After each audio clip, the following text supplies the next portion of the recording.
Hi friends. Telugu రాష్ట్రాలల్లో అత్యంత least knowledge ఉన్న ముఖ్యమంత్రి ఎవడన్నా ఉన్నాడంటే మన రేవంత్ రెడ్డి. అయితే ఇప్పుడు మొన్న బనకచెర్ల అనే ఒక వివాదం నడుస్తుంది. ఆ బనకచెర్ల మీద మొన్న ఒక అఖిలపక్షం ఏర్పాటు చేసిండు. ఆ అఖిలపక్షంలో ఏర్పాటు చేసినప్పుడు అసలు బనకచెర్ల ప్రాజెక్ట్ అంటే ఏంది, దాని స్థితిగతులు ఏంటి, ఏ రాష్ట్రంలో ఉంది, ఇక్కడ నుంచి నీళ్ళు వెళ్తాయి అనేది కొంచెమన్నా నాలెడ్జ్ తెలుసుకొని వెళ్ళి అక్కడ కూర్చోవాలి. అయితే అసలు బనకచెర్ల ప్రాజెక్ట్ గురించి బ్రీఫ్గా మాట్లాడుకుందాం. ఈ బనకచెర్ల ప్రాజెక్ట్ అనేది ఆంధ్రప్రదేశ్ ముఖ్యమంత్రి గోదావరి మిగులు జలాలను ప్రకాశం, నెల్లూరు, రాయలసీమకి ఒక 200 టీఎంసీల వరకు తీసుకెళ్లడానికి ఆయన ఒక ప్రాజెక్టు కట్టడానికి మొత్తం డిపిఆర్ రెడీ చేసిండు. దానికి కేంద్ర సహకారం కూడా ఉంది. 60% నిధులు కేంద్రమే సమకూర్చడానికి సూత్రప్రాయంగా అంగీకరించింది. అయితే నెక్స్ట్ ఈ జూన్ ఎండింగ్ కల్లా డిపిఆర్ కూడా వాళ్ళు సమర్పించబోతున్నారు. అయితే ఈ బనకచెర్ల ప్రాజెక్టు గోదావరి మిగులు జలాల మీద కట్టుకుంటే మీకేం నష్టం అని చెప్పేసి ఆంధ్ర వాళ్ళు తెలంగాణ వాళ్ళని అడుగుతున్నారు. అయితే మాకేం బాధ అంటే కృష్ణానది నీటి వాటాలో రెండు రాష్ట్రాలు ఎంతైతే నీళ్లను వాడుకోవాలనో ఆంధ్రప్రదేశ్ రాష్ట్రం వాడుకోవాల్సిన దానికంటే ఎక్కువగా అనఫీషియల్గా పోతిరెడ్డిపాడికి నీటిని తరలించుకొని పోతుంది. అంటే వీళ్ళు ఏంటంటే అఫీషియల్గా చెప్పేది ఒకటి ఉంటుంది, చేసేది ఒకటి ఉంటుంది అనమాట. సో ఇక్కడ కూడా అదే జరుగుతుంది. వీళ్ళు 200 టీఎంసీల నీటిని తీసుకెళ్తాము అని చెప్పేసి ఇప్పుడు ఏదైతే చెప్తున్నారో వాళ్ళు అనఫీషియల్గా 400 టీఎంసీలు తీసుకుపోవడానికి వాళ్ళు ప్లాన్ చేసుకుంటున్నారు. ఇది మాకు వచ్చిన ఇబ్బంది.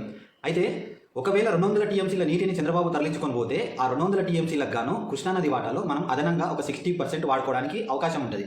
కానీ దాని పర్మిషన్స్ ఇస్తారా అంటే కేంద్ర ప్రభుత్వం తెలంగాణకి ఎప్పుడు ఇవ్వదు, ఇప్పుడు కూడా ఇవ్వదు. ఇక్కడ నష్టపోతాం, అక్కడ కూడా నష్టపోతాం.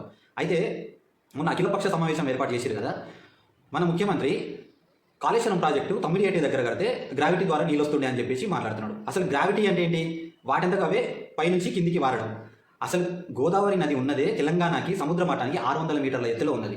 ఈ దద్దమ్మకి ఆ విషయం తెలియక మాట్లాడుతున్నాడు. ఇంకోటి, గోదావరిలో మనము 964 టీఎంసీలు వాడుకోవడానికి ఆల్రెడీ అఫీషియల్గా మనకు పర్మిషన్స్ ఉన్నాయి.